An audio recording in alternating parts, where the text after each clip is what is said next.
LSV abreast signifies the surveillance component, and the third LSV behind is anti-tank component.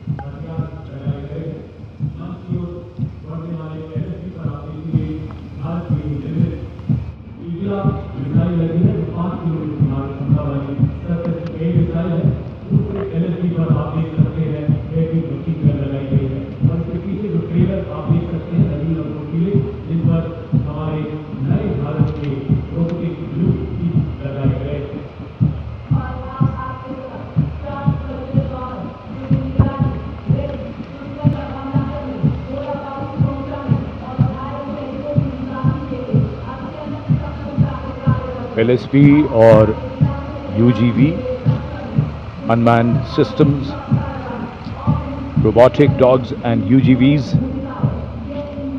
इस समय कर्तव्य पथ पर, और मानव रहित जमीनी वाहन माउंटेड UGV, इसकी कमान संभाली है गोरखा राइफल्स के कैप्टन विकास यादव ने।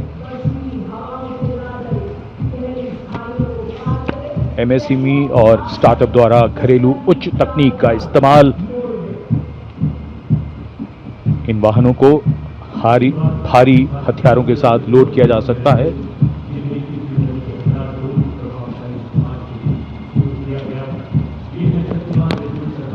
शक्तिबाण और दिव्यास्त्र वाहन, भारत की नई पीढ़ी के मानव रहित वॉरहेड शस्त्रागार को शक्तिबाण और दिव्यास्त्र वाहनों के माध्यम से देखा जा सकता है। शक्तिबाण वाहन की कमान लेफ्टिनेंट रमन मिश्रा ने संभाली है और दिव्यास्त्र वाहन की कमान सूबेदार किरण मेदर के हाथ। ये दिव्यास्त्र वाहन और शक्तिबाण विशेषीकृत हाई मोबिलिटी व्हीकल्स पर स्थापित हैं। निगरानी लक्ष्यकरण की एकीकृत अवधारणा पर डिजाइन किए गए ये platform. And now rolling together along Kartavya Path, two powerful symbols of India's indigenous artillery strength, AMOG, the Advanced Towed Artillery Gun System, ATAGS, and the Dhanush gun system, reflecting the spirit of Atmanirbhar Bharat, led by Captain Natarajan Siva of 74 Field Regiment. The AMOG has a 155mm 52 caliber artillery gun, and led by Captain Gaurav Pandey of the 871 Medium Regiment, the Dhanush gun system, capable of firing a shell within 12 seconds and swiftly changing position to evade enemy counteraction. And now, going past the saluting base, presenting a formidable combination of a long-range precision and overwhelming firepower, the Suryastra and the BrahMos weapon system. Lieutenant Mehak Bhati is leading the Suryastra Universal Rocket Launcher System.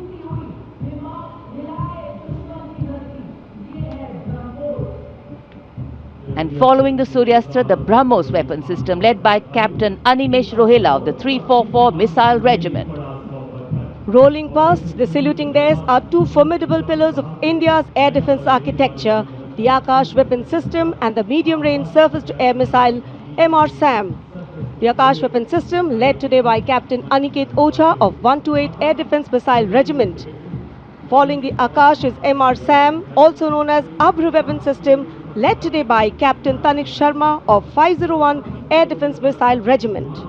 The motto of the regiment, Agratah Abhr, Vijay Sarvatra, ever ahead, victory everywhere.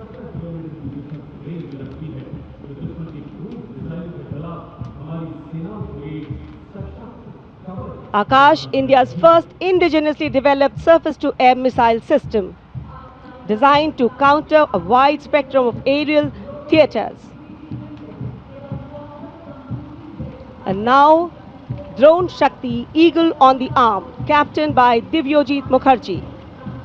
Developed by the Corps of Electronics and Mechanical Engineers, the elite internal technical force, Drone Shakti, enables fabrication and sustenance of drone in forward areas.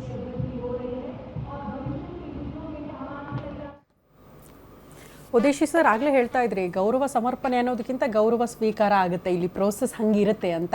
ಆ ಸ್ಪೆಷಾಲಿಟಿಗಳ ಬಗ್ಗೆ ಹೇಳಿ. ಸುಮಾರು ಜನಕ್ಕೆ ಗೊತ್ತಿಲ್ಲ, mostly ಗೌರವ ಸಮರ್ಪಣೆ ಅಂತಲೇ ಅಂದ್ಕೊಂಡಿರೋದು. ಅದ್ರ ಬಗ್ಗೆ ಹೇಳಿ ಸರ್. ಹೌದು, ಏನಂದರೆ ಸೇನೆಯಲ್ಲಿ ತುಂಬ ದೊಡ್ಡದಾಗಿ ಸಿಗುವಂಥ ಒಂದು ಘನ್ಯತೆ ಪರಮವೀರ ಚಕ್ರಕ್ಕಿದೆ. ತದನಂತರ ಅಶೋಕ ಚಕ್ರಕ್ಕಿದೆ. ಪರಮವೀರ ಚಕ್ರ ಸಿಗೋದು ಮರಣೋಪ್ರಾಂತ. ಬಟ್ ಈಗ ಗ್ರೆನೇಡಿಯರ್ ಕ್ಯಾಪ್ಟನ್ ಯೋಗೇಂದ್ರ ಸಿಂಗ್ ಯಾದವ್ ಅವ್ರಿಗೆ, ಸಂಜಯ್ ಕುಮಾರ್ ಅವರು, ಇವರಿಬ್ಬರು ಪರಮವೀರ ಚಕ್ರ ಹೇಗೆ ಬಂತು ಅನ್ನೋದು ಒಂದು ಪ್ರಶ್ನೆ ಬರುತ್ತೆ. ಯಾಕಂತಂದರೆ ಕಾರ್ಗಿಲ್ ಯುದ್ಧ ನಡೆಯುವಾಗ ಯಾರು ಹುತಾತ್ಮರಾಗಿದ್ದಾರೆ, ಯಾರು ಇದ್ದಾರೆ ಅನ್ನೋದು ಒಂದು ತುಂಬ ನಮಗೆ ಸಂಖ್ಯಾ ಒಂದು ಲೆಕ್ಕಾಚಾರದಲ್ಲಿ ಕರೆಕ್ಟಾಗಿ ಗೊತ್ತಿದ್ದಿರಲಿಲ್ಲ. ಅವರ ಅದಮ್ಯ ಸಾಹಸಕ್ಕೆ ಆ ಒಂದು ಪರಮವೀರ ಚಕ್ರವನ್ನು ಕೊಟ್ಟ ನಂತರ ಇಂಡಿಯನ್ ಆರ್ಮಿ ಆಗಲಿ ಅಥವಾ ಟೋಟಲ್ ಸಬಾರ್ಡಿನೇಟ್ಗಾಗಲಿ ಈ ಒಂದು ದೊಡ್ಡ ಅದಮ್ಯ ಸಾಹಸಕ್ಕೆ ನಾವು ಕೊಡಬಹುದು ಅನ್ನೋ ಒಂದು ವಿಚಾರಕ್ಕೆ ಟೋಟಲ್ ನಮಗೆ ಕಾರ್ಗಿಲ್ ವಾರದಲ್ಲಿ 4 ಪರಮವೀರ ಚಕ್ರ ಸಿಕ್ಕಿರೋದು. ಅದರಲ್ಲಿ 2 ವೀರ ಹುತಾತ್ಮರಾಗಿದ್ದಾರೆ, 2 ಇವಾಗಿದ್ದಾರೆ. ಅವರಿಗೆ ಸೇನೆಯ ಒಂದು ನಿಯಮ ಇದೆ, ಯಾರು ಪರಮವೀರ ಚಕ್ರ ತಗೊಂಡು ಆ ಮೆಡಲ್ಗಳನ್ನು ಧರಿಸಿ ಮುಂದೆ ಬರ್ತಾರೆ ಅವರಿಗೆ ಆ ಕಾರ್ಯಕ್ರಮದ ಯಾರು ಉಪಸ್ಥಿತ ದೊಡ್ಡವರು ಇರ್ತಾರೆ ಅವರಿಗೆ ಗೌರವ ಸಮರ್ಪಣೆ ಮಾಡಬೇಕು ಅನ್ನೋದು ಸೇನೆಯಲ್ಲಿ ಒಂದು ನಿಯಮ ಇದೆ. ಆ ನಿಯಮವನ್ನು ಈಗಲೂ ಕೂಡ ಪಾಲಿಸ್ಕೊಂಡು ಬರ್ತಾರೆ. ಇದೊಂದು ತುಂಬ ಹೆಮ್ಮೆ ಮತ್ತು ಗೌರವದ ವಿಚಾರ. ಕರೆಕ್ಟು.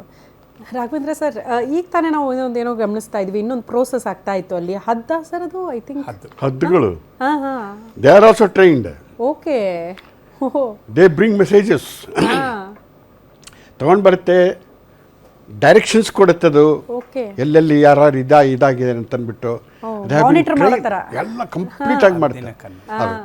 ಸೊ ಅದಕ್ಕೆ ಒಂದು ಇದನ್ನು ಹಾಕಿರ್ತಾರೆ, ಅದು ತೊಗೊಂಡು ಹೋದ ಕಡೆ ಇಲ್ಲಿ GPS ನೊಳಗೆಲ್ಲ ಹೇಗೆ ಇದು ಮಾಡ್ಕೋತಾರಲ್ಲ ಅದೇ ರೀತಿ ಅದು ಎಲ್ಲೆಲ್ಲಿ ಹೋಗುತ್ತೆ, ಎಲ್ಲಿ ಅದು ಇದನ್ನು ಇನ್ಫಾರ್ಮೇಷನ್ ಕೊಡುತ್ತೆ, ಅವಾಗ ಇಲ್ಲಿ ಗೊತ್ತಾಗೋಗ್ಬಿಡುತ್ತೆ ಅವ್ರಿಗೆ ಇಂಥ ಕಡೆ ಇಂಥದ್ದು ಇದೆ ಅಂತ ಅಂದ್ಬಿಟ್ಟು ಗೊತ್ತಾಗೋಗ್ಬಿಡುತ್ತೆ. So everything has been plan ನಾವು. ಅದು ಡಾಗ್ಸ್ ಆಗಲಿ ಇದಾಗಲಿ, ಡಾಗ್ಸ್ಗಳಂತೂ ಯಾವ ರೀತಿ ಕ್ಯಾಮಫ್ಲೈಸ್ ಮಾಡಿಕೊಂಡು ಎನಿಮಿ ಏರಿಯಾಗೆ ಹೋಗುತ್ತೆ ಅಂದರೆ ನಮ್ಗೆ ಆಶ್ಚರ್ಯ ಆಗುತ್ತೆ. ನಿಜವಾಗ್ಲೂ ನೋಡಿದ್ರೆ ನಮಗೆ ಆಶ್ಚರ್ಯ ಆಗುತ್ತೆ. ಮಿಲಿಟರಿಲಿದ್ದವ್ರು ನೋಡಿದವರು ಕೂಡ ನಮಗೆ ಆಶ್ಚರ್ಯ ಆಗುತ್ತೆ. ಆ ಥರ ನಮಗಿನ್ನ ಚೆನ್ನಾಗಿ ಹೋಗುತ್ತದು. It's such an animal it is. ಆ ಥರ ಒಂದು ಇವಾಗೆಲ್ಲ ಅನಿಮಲ್ ಟ್ರೈನಿಂಗ್ ಅಂತೂ ಭಾಳ ಜೋರಾಗಿದೆ ಇವಾಗ. ಅದಕ್ಕೆ ಹೇಳೋದು, ಬರೀ ನಮ್ಮ ನೆಲದ ಕಲೆ, ಸಂಸ್ಕೃತಿ, ಆಚಾರ ವಿಚಾರಗಳು ಅದಕ್ಕೆ ಮಾತ್ರ ವೈವಿಧ್ಯತೆಯಲ್ಲಿ ಏಕತೆ ಅಲ್ಲ.